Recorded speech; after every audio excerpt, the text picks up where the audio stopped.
Good morning, student. Once again, I welcome you in my class.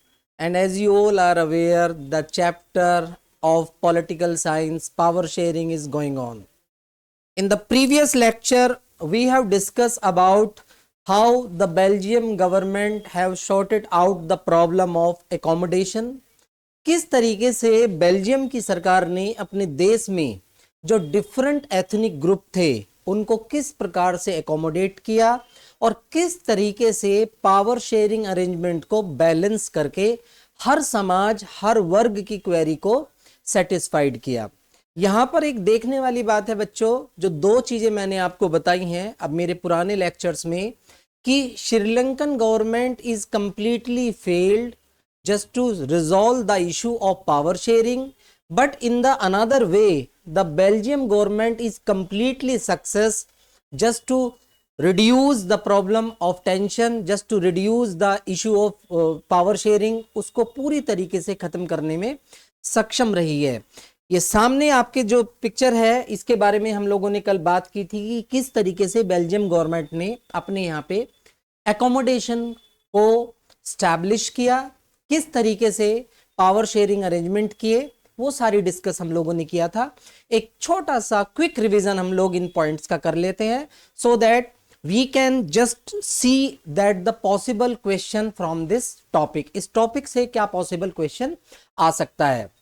As I told you, फ्रॉम 1970 to 1993 they have changed the constitution in 4 times just to provide the accommodation of each and every social group. The Belgium government have changed the constitution in 4 times, 4 बार अपने संविधान में change किया। और इस संविधान में change करने का जो उनका मुख्य उद्देश्य था वो ये था कि किस तरीके से हम समाज के अंदर जितने भी अलग अलग वर्ग के लोग हैं, चाहे वो डच स्पीकर्स हैं, चाहे वो फ्रेंच स्पीकर्स हैं, चाहे वो जर्मन स्पीकर्स हैं, हम किस प्रकार से उनको एकोमोडेशन दे सकते हैं। तो they have changed their constitution 4 times. Number 1. Number 2, that when they have formed the government, they have appointed the Dutch and French speaking ministers equal. हमें पता था कि जो डच स्पीकर है वो 59% है, जो फ्रेंच स्पीकर है वो 40% थे देश के अंदर, लेकिन सेंट्रल गवर्नमेंट का जब निर्माण किया गया दोनों ही कम्युनिटी से पूरी तरीके से इन्होंने इक्वल मिनिस्टर्स को रखा so that they are success to just sort it out the problem of power sharing. This is the second very important point. Third is many power of the central government have been giving to the state government. जो power थी वो कुछ power central government को भी दी गई, state government को दी गई, यानी कि ऐसा नहीं था कि सेंट्रल गवर्नमेंट पूरी तरीके से पावरफुल थी।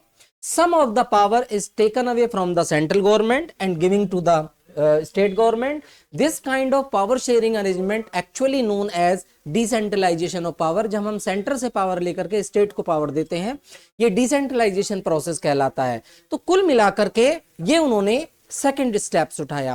पहला स्टेप्स फिर से मैं रिपीट कर रहा हूं, कॉन्स्टिट्यूशन में चेंज किए। Second step, they have appointed the equal ministers in the central government and they also take some power from the central government and giving to the state government.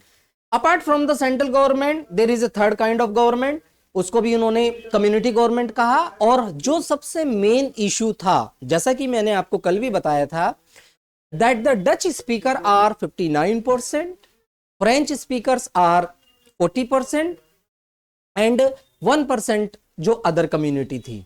But जो capital city Brussels थी, capital city Brussels के अंदर जो community देश के अंदर minority में थी वही कम्युनिटी कैपिटल सिटी ब्रुसेल्स में मेजॉरिटी में आ जाती है। यानी कि जो फ्रेंच स्पीकर्स थे वो कैपिटल सिटी ब्रुसेल्स में उनकी संख्या लगभग 80% थी। तो किसी भी लेवल की सरकार का गठन करते समय बेल्जियम सरकार ने इक्वल मिनिस्टर्स को अपॉइंट किया, सभी का प्रतिनिधित्व देने का प्रयास किया और अलग से एक थर्ड काइंड ऑफ गवर्नमेंट जिसको उन्होंने कम्युनिटी गवर्नमेंट का नाम दिया है उसको भी उन्होंने बनाया। ये कम्युनिटी गवर्नमेंट अब उनका एक इंपॉर्टेंट सेगमेंट था। तो these are the steps which is taken by the Belgium government just to resolve the issue of accommodation, and the Belgium government is 100% success just to resolve all kind of issue. जो इस तरीके के issues थे उनको जो सुधारने में वो पूरी तरीके से सक्षम रहे. Now there is a one question I have include. ये तो आप कंफर्म है कि श्रीलंका की जो सरकार थी, government was completely failed to resolve the issue of power sharing, but the Belgium government is success just to provide the accommodation of each and every social group.